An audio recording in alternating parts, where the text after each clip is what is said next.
RCM में क्या होने वाला है अगले कुछ सालों के अंदर, आरसीएम का विजन क्या है, आरसीएम से क्या मिलने वाला है, आरसीएम क्या करने जा रहा है, ये सारी बातें मेरे इन बातों के अंदर अगले 10 मिनट के अंदर होंगी। तैयार आपको रहना पड़ेगा। अगर आपका पड़ोसी कमजोर है तो सारा फर्क आपके ऊपर गिरने वाला है। जगाइए अपने पड़ोसी को, क्योंकि थोड़ा सा भी अगर आप ध्यान भटके तो चूक जाएंगे। क्योंकि मैंने तो ये बातें सन 2001 में भी सेमिनारों में बोली थी और उसी को रिपीट करने जा रहा हूं। झालावाड़ राजस्थान के अंदर मेरी एक सेमिनार थी और मैंने एक बात बोली थी वहां पर कि भाई सब लोग कहते थे कि यार तुम पेंट पीस बेचते हो, पेंट पीस कितने पहना दोगे। डायरेक्ट सेलिंग तो कंज्यूम करने के आधार पर चलता है। जितना कंजम्पशन बढ़ता है तब टर्नओवर बढ़ता है, और टर्नओवर बढ़ता है तो बार बार इनकम आती है। जब कोई चीज कंजम्पशन ही कम होती है तो इनकम कैसे बढ़ जाएगी?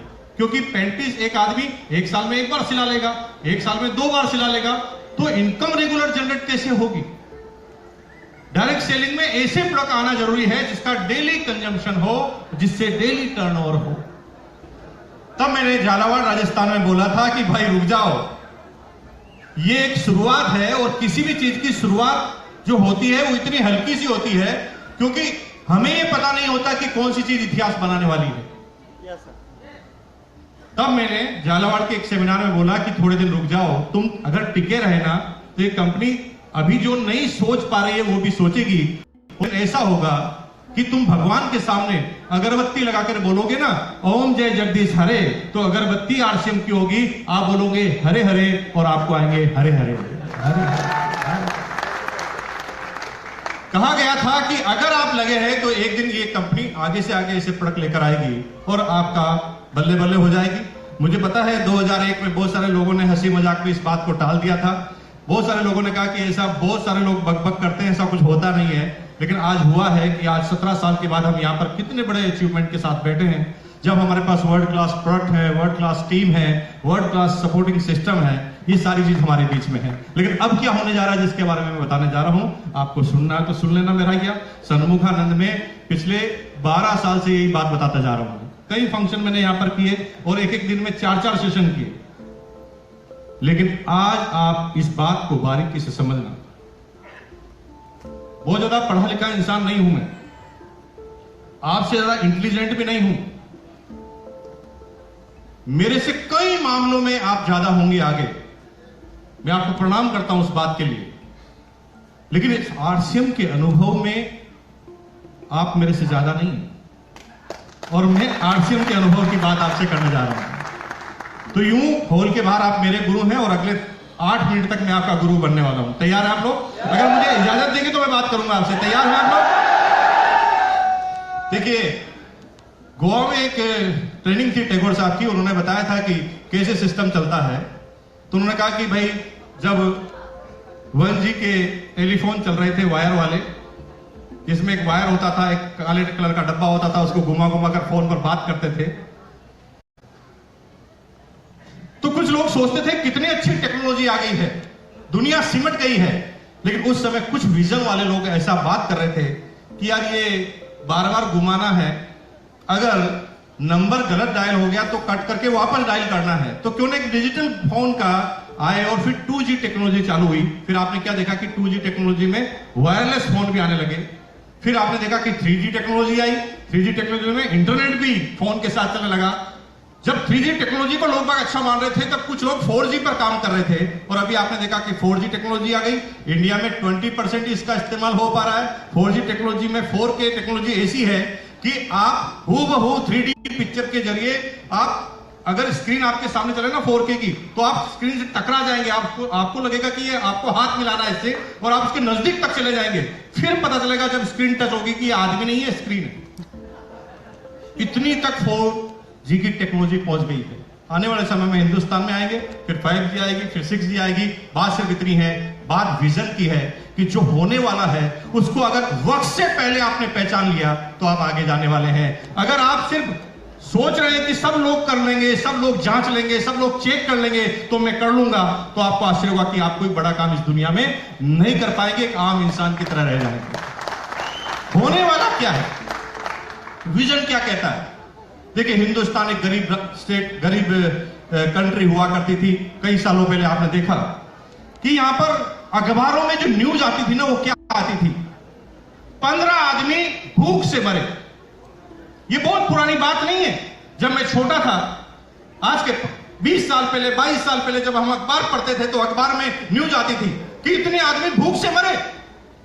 अब मुझे एक बात बताओ, पिछले 5 साल में एक भी सिंगल आदमी ने ऐसी न्यूज पढ़ी है क्या अखबार में? क्योंकि अब हिंदुस्तान आगे की तरफ जा रहा है, इतना तेज गति से आगे जा रहा है कि अब भूख की कोई बात यहां पर नहीं कर रहा है। धीरे धीरे यहां पर भूख से आजादी मिली। भूख से आजादी मिली इकोनॉमिक स्टैंडर्ड की वजह से, और इकोनॉमिकल स्टैंडर्ड जो है वो बढ़ता है एजुकेशन की वजह से।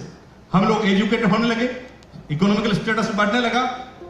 अब विजन ये कहता है कि अगर कोई भी कंट्री में एजुकेशन फुल हो जाए, कोई भी कंट्री का इकोनॉमिकल स्टेटस फुल हो जाए, तो तीसरी चीज सबसे बड़ी हमारे जीवन में आने वाली है, वो है हमारे शरीर के प्रति अवेयरनेस की। यानी आने वाले समय में दुनिया के सारे बिजनेस इस बात पर चलेंगे कि एक आदमी के मेंटल स्टेट को कैसे स्टेबल किया जाए, एक आदमी के शरीर और शरीर के अंदर पाए जाने वाले तत्वों को कैसे शुद्ध किया जाए। आप देखेंगे कि आने वाले समय में सारे के सारे बिजनेस अवेयरनेस के चलने वाले हैं, और आप ये देख रहे हैं। मैं आपको थोड़ा इंगित करना चाहता हूं कि आपके साथ जो हो रहा है, आप उसे चेक करो। आज दूसरी क्लास का बच्चा, पहली क्लास का बच्चा पहले ही दिन न्यूट्रिशन की बात सुनना चालू करता है, पढ़ना चालू करता है। हमारे जमाने में ऐसा नहीं होता था। अभी मेरी छोटी सी गुड़िया है, एक छोटी थी तब, एक अखबार तब बुक में कविता पढ़ रही थी, वहां टमाटर बड़े मजेदार, एक दिन इसको चूहे ने खाया, बिल्ली को भी मार भगाया। नीचे लिखा हुआ विटामिन सी। आपने नहीं पढ़ा होगा मेरे भाई, लेकिन आने वाली जो जनरेशन आ रही है ना, वो सारी चीजें पढ़कर आ रही है। अभी आपको यह समझाना पड़ता है कि न्यूट्रिशन क्यों जरूरी है हमारे जीवन के लिए, लेकिन आने वाली जनरेशन में ऐसा नहीं होगा।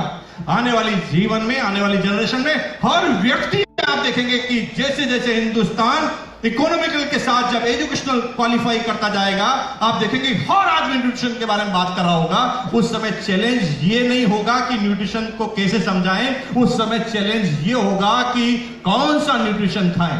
खाना तो जरूरी है, कौन सा खाएं उसके ऊपर बात आएगी। और मेरे भाई, मुझे गर्व है कि हम उन सारी चीजों पर आज से ही काम करना चालू कर दिया है, जिसका जवाब दुनिया में किसी के पास नहीं है। बहुत बढ़िया, करना क्या है? करना यह है कि पूरी तैयारी के साथ आपको काम चालू करना है। आधी अधूरी बातों के साथ कामकाज नहीं चालू करना है। तैयारी ऐसी परफेक्ट, इस तरह के एग्जाम्पल, इस तरह की सबूत हमारे पास हो कि सामने वाले के पास जाए ना, तो उसके पास बोलने के लिए कोई अवसर ही नहीं हो, बहाना बनाने के लिए कोई अवसर ही नहीं। हेलो, कर सकते हैं आप लोग के साथ? अवेयरनेस ये कहती है कि आने वाले समय में हर व्यक्ति की मजबूरी होगा, उसके एजुकेशन में पहले स्टैंडर्ड से उसे पढ़ाया जाएगा कि न्यूट्रिशन की वैल्यू क्या है। उस समय आपको आरसिम करना होगा। यानी आज के 15 साल के बाद क्या होने वाला है कि वही कंपनी आगे बढ़ने वाली है जिसके पास एक आम आदमी के परफेक्ट प्रश्न के उत्तर आपके पास है। मजे की बात यह है कि आरसीएम ने उस स्टैंडर्ड पर पहले से ही काम करना चालू कर दिया, क्योंकि यह होने वाला है आने वाले समय में। आप अभी देखते हैं कि कुछ चंद कंपनियां हैं जो हिंदुस्तान में डायरेक्ट सेलिंग के अंदर न्यूट्रिशन पर काम करती है। आप क्या सोचते हैं ये कम हो जाएगी? ना मेरे भाई, ये अवेयरनेस बढ़ने के साथ इतना तेज गति से आगे बढ़ने जा रहा है कि आप हिंदुस्तान में जिधर भी देखेंगे डायरेक्ट सेलिंग कंपनी न्यूट्रिशन को लेकर आएगी। उस समय आपके पास चैलेंज होगा कि आप आरसीएम का प्रोडक्ट कैसे बेचें, और मुझे गर्व है कि आरसीएम ने आज उस पर काम करना चालू किया है। आप मुझे एक प्रश्न का उत्तर दीजिए। हिंदुस्तान नहीं, दुनिया की बड़ी बड़ी कंपनियां हिंदुस्तान आती है। किसी कंपनी ने यह सोचा तक भी है कि कोई प्रोडक्ट पब्लिक में जाने से पहले क्लिनिकल प्रूवन कर दिया जाए? हेलो, ऐसा किसी ने सोचा नहीं। अब जो प्रोडक्ट आ रहे हैं वो क्लिनिकल प्रूवन, यानी आज आप किसी के पास जाएं और कहें कि हमारे प्रोडक्ट में क्या चीज है, तो आपके पास एक स्पेशल बात है, वो है क्लिनिकल प्रूवन। कंपनी आने वाले समय में टेक्नोलॉजी पर इतना भयंकर काम करने जा रही है कि आप देखें कि हिंदुस्तान में अभी मैक्सिमम कंपनियां कभी भी अपने फॉर्म को ऑनलाइन करके डिजिटल नहीं कर पाई। अभी आप देखेंगे कि आरसीएम के जो फॉर्म है वो आधार कार्ड के जरिए भरे जा रहे हैं, और आने वाले समय में ऐसी ऐसी टेक्नोलॉजी आपके बीच में आएगी कि आपको कंपनी के बीच में चक्कर नहीं लगाने पड़ेंगे। आपको एट द पॉइंट यानी 1 घंटे के अंदर ये पता चल जाएगा कि आपकी केवाईसी ओके होने वाली है कि नहीं ओके होने। इन टेक्नोलॉजी पे जाने वाली है। स्टैंडर्ड इतने बढ़ने वाले हैं फंड ट्रांसफर से लेकर सब चीज को लेकर। बात है इस फ्यूचर को समझना, इस आने वाले विजन को समझना कि दुनिया जो है बहुत तेज गति से बदलाव कर रही है और आरसीएम उससे भी तेज गति से आगे चल रहा है। अभी थोड़ा सा रुक जाओ मेरे भाई, अगले 2 मिनट जो मैं बात कर रहा हूं उसको समझिए, क्योंकि मैं अच्छी तरह से जानता हूं कि जब मैं इस बिजनेस में आया था ना कुछ नहीं था। आज आप जो बड़ी बड़ी बातें कर रहे हैं ना, ऐसा कुछ उस समय बिजनेस में हुआ ही नहीं था। एक पेंट पीस का कपड़ा था, लोगों के पास जाते थे, कुछ समझा नहीं सकते थे। इनकम ना मुझे आई थी ना मेरे अपलाइन को आई थी। सामने वाला कहता था भाई साहब बिजनेस तो कर लूंगा, आपको कितना आया? तो मैं कहता था कि नहीं आया, नहीं आएगा। आज आपके पास हजारों एग्जाम्पल है, लाखों रुपए की इनकम के एग्जाम्पल है, लेकिन हमने जब इस बिजनेस को चालू किया ऐसा कुछ नहीं था। आज आप कंपनी के बारे में बता सकते हैं, प्रोडक्ट के बारे में बता सकते हैं, सिस्टम के बारे में बता सकते हैं, लेकिन उस समय कुछ नहीं था। उस समय संघर्ष चल रहा था, डायरेक्ट सेलिंग का संघर्ष हिंदुस्तान में चल रहा था। शुक्र है हमारी आरसीएम की टीम का, शुक्र है सुरेंद्र वंश जी का कि इन्होंने इतनी मशक्कत करने के बाद भारत सरकार के द्वारा एक गाइडलाइन का निर्माण किया। इसका मतलब आप जानते हैं? इस गाइडलाइन का मतलब है कि वैधानिक रूप से डायरेक्ट सेलिंग को हिंदुस्तान में सामाजिक मान्यता मिल जाना।